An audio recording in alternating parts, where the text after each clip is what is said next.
আবু হুরায়রা রাদিয়াল্লাহু তাআলা আনহু সহ আর অনেক সাহাবায়ে কেরাম যারা গরীব সাহাবী, তারা মসজিদে নববীর বারান্দায় তারা শুয়ে থাকতেন ইলমে দ্বীন শিক্ষা করার জন্য, মাসাইল শিক্ষা করার জন্য, হাদিস শিক্ষা করার জন্য, দ্বীন বোঝার জন্য, দ্বীন শিক্ষা করার জন্য। আবু হুরায়রা রাদিয়াল্লাহু তাআলা আনহু সহ অনেক সাহাবী মসজিদের বারান্দায় শুয়ে থাকতেন। কেন শুয়ে থাকতেন? পেটে খাবার নাই, ক্ষুধার্ত আবু হুরায়রা, তারপরেও মসজিদের বারান্দায় তিনি শুয়ে থাকতেন। কারণ হলো, যদি আমি পেটের খিদা নিবারণ করার জন্য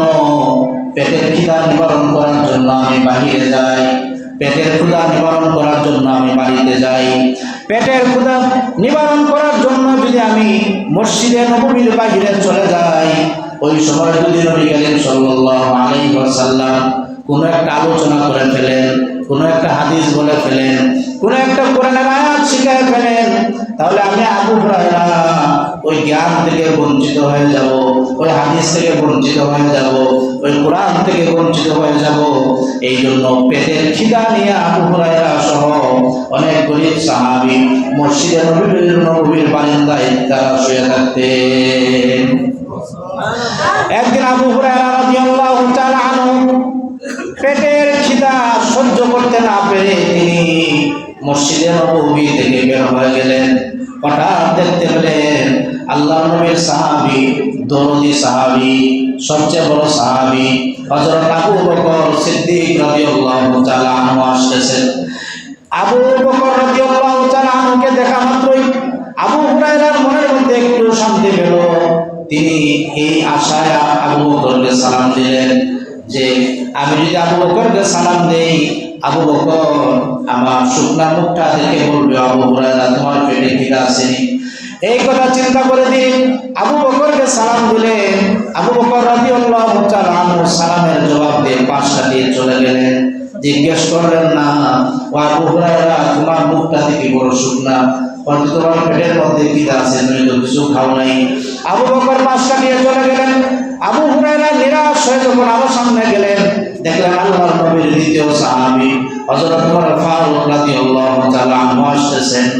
আবু হুরায়রা চিন্তা করতেছেন, আবু বকর হয়তো আমাকে জিজ্ঞেস করে নাই, আমি যদি এখন ওমরকে সালাম দেই, ওমর তো আমাকে অবশ্যই জিজ্ঞেস করবে, আবু হুরায়রা তোমার মুখটা বড় শুকনা, তুমি হয়তো কিছু খাও নাই, পেটের মধ্যে তোমার হয়তো খিদা আছে, তো চলো তোমাকে খাবার খাওয়াই।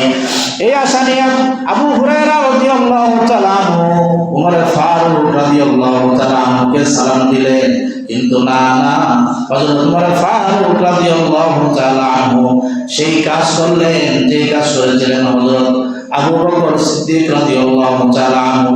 ওমর ফারুক সালামের জবাব দিলেন, সালামের জবাব দিয়ে পাশ কাটিয়ে চলে গেলেন। জিজ্ঞেস করলেন না, ও আবু হুরায়রা তোমার মুখটা দেখে বড় শুকনা দেখা যায়, হয়তো তোমার পেটের মধ্যে খিদা আছে। নিরাশ হয়ে যখন আবু হুরায়রার সামনে যেতে লাগলেন, হঠাৎ করে তাকায় দেখে রাহমাতুল লিল আলামিন আসতেছে। আবু হুরায়রা মনে মনে আসা, আবু বকর চলে গেল, উমরও চলে গেল, না জানি এখন কি হয়। রাহমাতুল লিল আলামিন আবু হুরায়রা রাদিয়াল্লাহু তাআলা আনহুকে দেখা মাত্রই বললেন, আবু হুরায়রা তোমার পেটের মধ্যে হয়তো খিদা আছে, চলো আমার সাথে ওই বাড়িতে চলো। নবীজির সাথে আবু হুরায়রা গেলেন। আর নবীজি বললেন, ও আবু হুরায়রা তুমি একা ক্ষুধার্ত না, মসজিদে নববীর বারান্দায় যত ক্ষুধার্ত সাহাবী আছে, সমস্ত ক্ষুধার্ত সাহাবীকে নিয়ে আসো।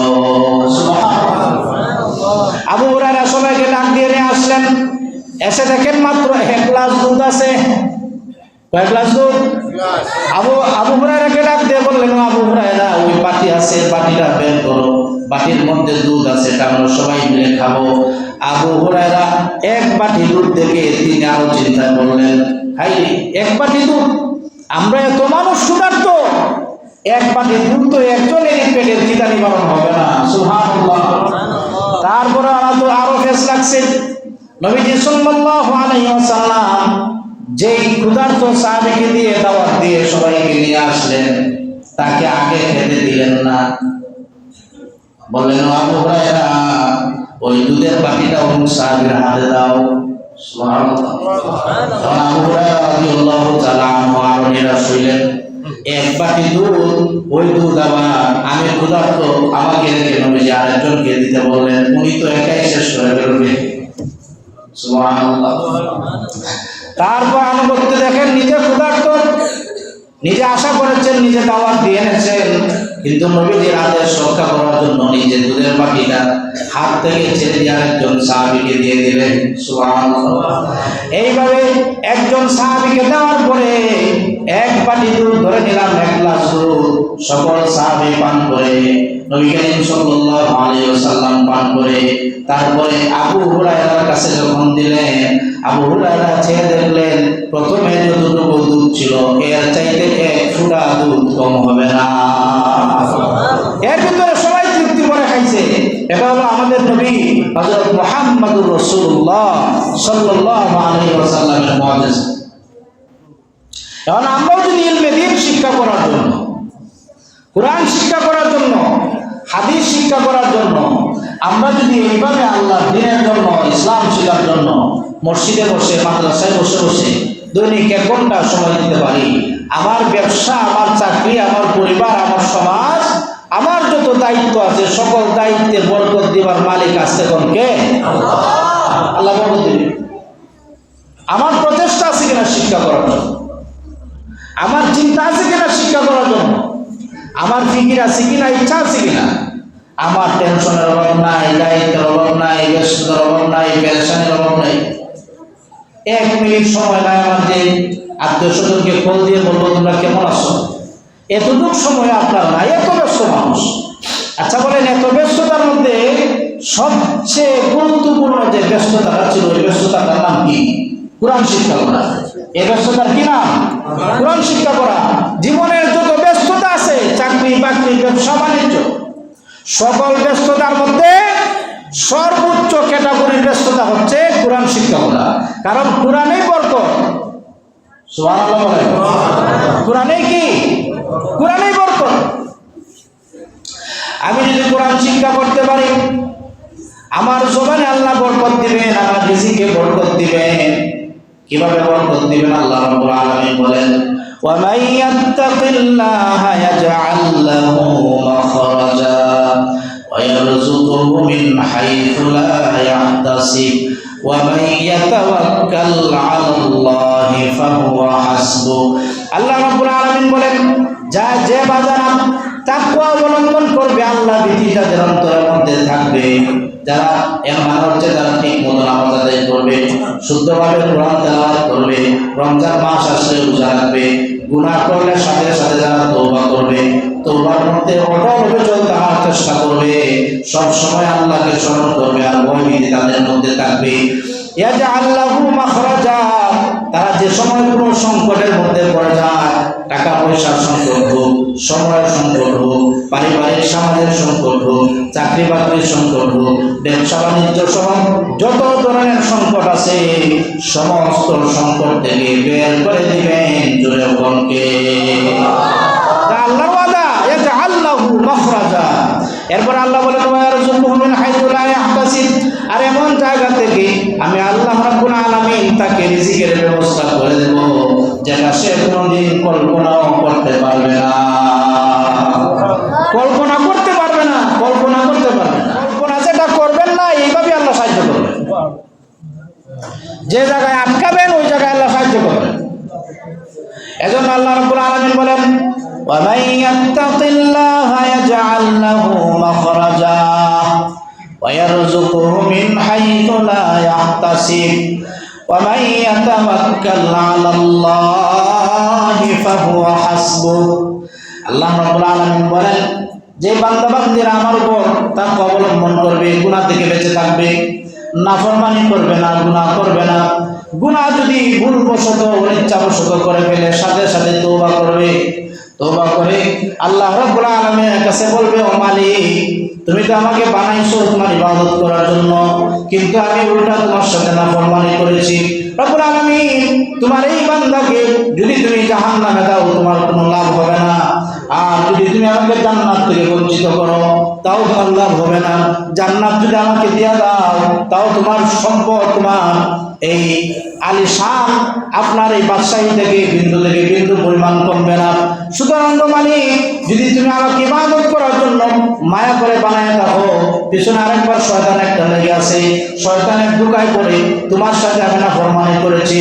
আজকে তোমার দরবারে আমি আমার জীবনের সবটুকু বিসর্জন দিয়া হলে তোমার কাছে মাপ চাই। ও মালিক, জীবনে যত অন্যায় করলাম, গুনাহ করলাম, আজকে থেকে তওবা করলাম, জীবনে আর কোনোদিন গুনাহ করব না। মেহেরবানি করে আমার জীবনের সমস্ত গুনাহ আপনি মাফ করে দেন। এইভাবে যখন বান্দা তওবা করবে আর মনে মনে চিন্তা করবে ভবিষ্যতে আর গুনাহ করব না, এই চিন্তা, এই ফিকির, এই একনিষ্ঠতা, এই তার স্থিরতা যদি তার মধ্যে থাকে, এটার নাম হলো তাকওয়া। এই তাকওয়া যারা অবলম্বন করবে, আল্লাহ রাব্বুল আলামিন তাকে কল্পনাতীত জায়গা থেকে রিজিক দান করবেন। ওয়া মান ইয়াত্তাকিল্লাহা ইয়াজআল লাহু মাখরাজা ওয়া ইয়ারযুকহু মিন হাইথু লা ইয়াহতাসিব ওয়া মান ইয়াতাওয়াক্কাল আলাল্লাহি ফাহুয়া হাসবুহ। আল্লাহ রাব্বুল আলামিন আবার বলেন, যারা একমাত্র আল্লাহর উপর ভরসা করবে, কার উপর? আরেকটু আসতে বল, একমাত্র কার উপর? আল্লাহ রাব্বুল আলামিন বলেন, যারা আমার উপর ভরসা করবে, আমার উপর যারা বিশ্বাস রাখবে যে আমি রিজিকের মালিক, তারা যদি হক পথে চলে, তারা যদি সত্য পথে চলে, তারা যদি সত্য কথা বলে, তারা যদি মিথ্যার আশ্রয় না নেয়, তারা যদি সুদ ঘুষের আশ্রয় না নেয়, তারা যদি অন্যায় অবিচার বেবিচারের আশ্রয় না নেয়, তারা যদি জুলুম অত্যাচারের আশ্রয় না নিয়ে আমার ইবাদতের মাধ্যমে সাহায্য চায় আর আমার উপর ভরসা করে যে আমি যদি আল্লাহর ইবাদত করি, আল্লাহ রাব্বুল আলামিন আমাকে রিজিক দান করবেন এবং রিজকুল কারীম, সম্মানিত রিজিক আমাকে দান করবেন, এই বিশ্বাসের উপরে যারা অটল অবিচল থাকবে, একমাত্র আল্লাহ ছাড়া কেউ সাহায্যকারী হতে পারে না। ইয়াকা না'বুদু ওয়া ইয়াকা নাস্তাঈন, আমরা ইবাদত করি একমাত্র কার? ইবাদত করি একমাত্র আল্লাহ। ওয়া ইয়াকা নাস্তাঈন, আর সাহায্য চাই একমাত্র আল্লাহ রাব্বুল আলামিনের দরবারে। এইভাবে যখন বান্দা একমাত্র আল্লাহর উপর ভরসা করবে, ওয়া মান ইয়াতাওয়াক্কাল আলাল্লাহি ফাহুয়া হাসবুহ, আল্লাহ রাব্বুল আলামিন কোরআনের মধ্যে বলেছেন, যদি ইমানদার হয় তাহলে কোরআনের কথা সে নিঃসন্দেহে বিশ্বাস করবে। আল্লাহ বলেন ফাহুয়া হাসবুহ, যে বান্দা আমার উপর ভরসা করবে, আমি আল্লাহ তার জন্য যথেষ্ট হয়ে যায়।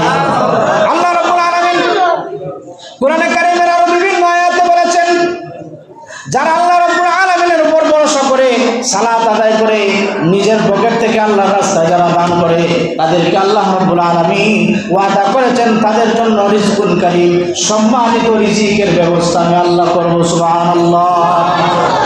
ভাইরা আমার, এই কারণে আজকের এই রজনীতে আজকে আমরা সিদ্ধান্ত নিব, এই রজনীতে আল্লাহ রাব্বুল আলামিন মাগরিবের সাথে সাথে প্রথম আসমানে এসে আল্লাহ ঘোষণা দিয়েছেন, কুমু লাইলাহা ওয়া সুমু ইয়াওমাহা ফাইন্নাল্লাহা ইয়ানজিলু লিগুরুবিশ শামসি ইলাস সামাঈদ দুনিয়া। আল্লাহ রাব্বুল আলামিন গুরুবে শাম, সন্ধ্যার সাথে সাথে প্রথম আসমানে নেমে আসেন। এসে আল্লাহ রাব্বুল আলামিন বলেন, কার কি দরকার আমার কাছে বলে আমি তোমাদেরকে দেব। আজকে যদি তোমাদের রিজিকের দরকার হয় আমার কাছে চাও, 2 ফোঁটা চোখের পানি ফেলা দাও, বাতিটা নিভাইয়া দাও। 2 ফোঁটা চোখের পানি নাকের ডগায় আসার আগে আগে তোমার রিজিকের ব্যবস্থা আমি আল্লাহ করে দেব। আল্লাহ রাব্বুল আলামিন শুধু তাই না, তোমরা যদি কেউ অসুস্থ হয়ে থাকো, কঠিন কঠিন বেমারিতে রোগে তোমরা আক্রান্ত হয়ে থাকো, ডাক্তার বারবার তোমরা চেঞ্জ করতেছ, সিলেট গেলা সিলেটের ডাক্তারের কোনো কাজ হয় না, ঢাকা গেলা ঢাকার ডাক্তারের কোনো কাজ হয় না, ঢাকার ডাক্তার তার কাছে মেশিন যা আছে সব কিছু আছে বলে এখানে হবে না, চলে যান আপনি ভারতে, মাদ্রাজে চলে গেলেন, মাদ্রাজের ডাক্তার বলে এটা ফেল, আমরা পারবো না, আপনি সিঙ্গাপুর চলে যান। এইভাবে যেখানে আপনার চিকিৎসার জন্য ডাক্তার ফেল হয়ে যাবে।